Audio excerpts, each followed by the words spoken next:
which is, given the complexity and novelty, yet alone its rapid change, how would the panel recommend that a social media virgin, or someone who's only doing a little bit maybe, dips his or her toe, to mix the metaphor, into the use of social media for market research?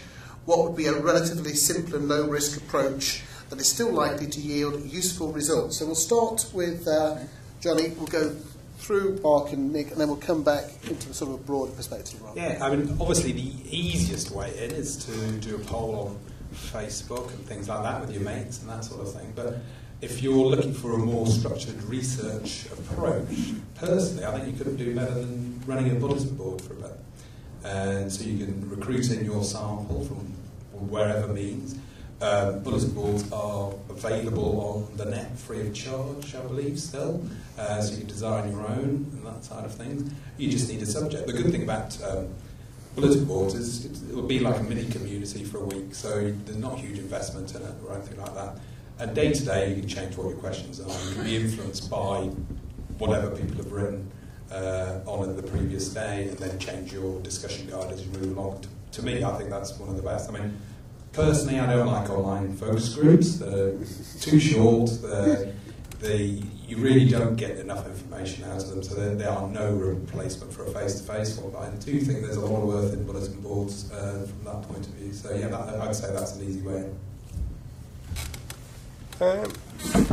Yeah, I mean, the first stages tend to be a sort of monitoring of noise out there, how many mentions of the brand you'll have, and what sort of framework they're putting, positively or negatively, and then setting up, as you were saying, your approach there, or some sort of internal panel, so community. So Legal in General has a community that it's developing and building on quite rapidly at the moment, which would be the sort of its initial stabs into that sort of market. And we've got more developed.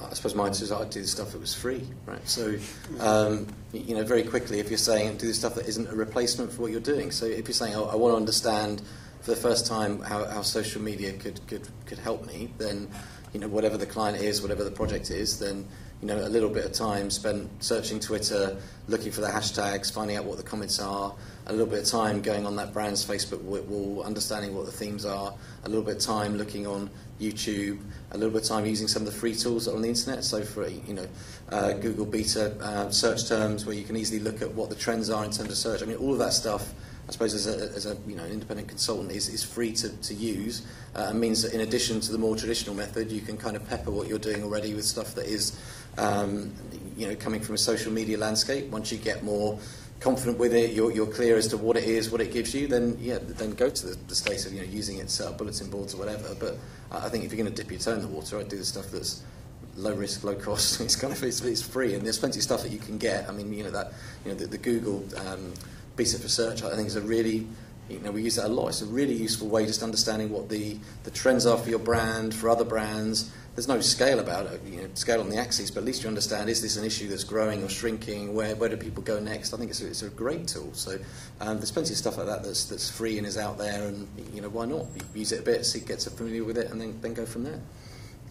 Yeah, I would add, asking your colleagues whether you're already doing something. I went into a brewing company a few years ago, and luckily somebody from marketing was there, because I said, what are you doing? This was about 8 years ago. I said, social media and so on. They said, oh, we're doing nothing as a company, at which the marketing company sort of coughed and said, well, actually, we've got 2 apps in Facebook, we've set a community up. Just the Insight team didn't know that they've got all this going on. Warren, what sort of things would you recommend if you had a social media virgin who wanted to start to get used to this stuff? I mean, you wouldn't start with Foursquare, or would you? No, I wouldn't start with Foursquare. Where I would start is coming from a place of passion. So rather than actually sort of looking at it from a business perspective, go on to the social networks and whatever it is you're passionate about, building your cars or going to the movies or whatever it might be, really get to understand how people are communicating from a passion perspective. There are some great online tools, one of them called Social Mention, which is actually fantastic to use because it gives you some great breakdowns in regards to who are the most influential people talking about that keyword or that brand. It gives you a breakdown in regards to the sentiment. It also sort of talks about which of the other platforms are most influential using that particular brand or that keyword. So you might think, right, the best place for me to go is that why don't I go onto Twitter, have a look at the hashtags and see what comes back from me from that perspective. But social mention will actually say, do you know what, PhotoBucket, YouTube and Picasa get you far more information back for you to see the comments on pictures, visuals, videos, whatever it might be. So, you know, doing a little bit of research before you actually sort of get into that, coming from a place of passion, can sort of work wonders.